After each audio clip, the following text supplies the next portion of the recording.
Why, if it isn't my underclassman, Cyno. What a pleasant surprise it is to see you in Mondstadt during the Windblume Festival. Greetings, Lisa. Though I'm sure you've been aware of my presence in Mondstadt for some time already. Oh dear, looks like you've seen right through me.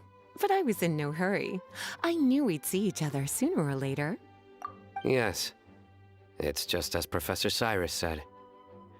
Shared aspirations always have a way of bringing people into each other's orbit. He always has such a poetic way of wording things. I suppose that's the one respect in which I've taken after him. While in your case... Yes, it's his wit and eccentricities that have left their mark on you. I'm not sure that describes me very aptly these days, given that I'm now the General Mahamatra. Still, if we're going to talk about ways with words, I think my deadpan humor is far superior than our professor's. Is that so? Strange. I heard that you're just Cyno the Adventurer when you're in Mondstadt. You make a good point. What do you think of Mondstadt during this time of year? It's quite nice, isn't it? Yes, it's very nice. I think I'm starting to understand your reasons for leaving the academia. I've always prided myself on making wise decisions, and that was certainly one of them. If our professor had been as sensible as you, he would have had a much easier time in his working life. Being stubborn doesn't help anybody.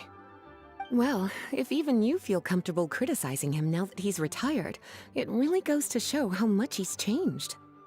Stubbornness is an all-too-common vice among scholars. I hope that never rubs off on you. I'm always happy to see you visit Mondstadt and experience the feeling of freedom for yourself. I heard the latest news about Kale, too. No doubt the traumas of her childhood will persist for a while to come. But I have to say, she appears to be doing quite better this time than on previous visits. I suppose you're something of a mentor to her, aren't you? Now that I think about it, the two of you aren't so dissimilar. The power of Hermanubis once brought you great suffering. That's all in the past now.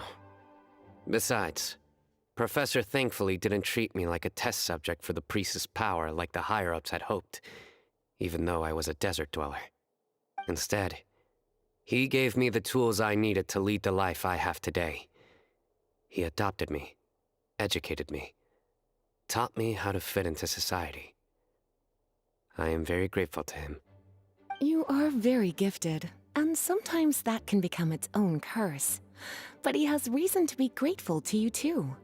Without you as his son/student, he may have never changed his stubborn ways. As a fellow student of his, I couldn't be happier for the two of you. Well, look at how quickly this developed from small talk to a deep and serious conversation. That's one thing I do miss about my academia days. By virtue of being another of his students, you are as much a part of Professor's family as I. It's perfectly natural for a daughter to inherit her father's conversation style. If you say so. I suppose that means I get to call you baby brother from now on.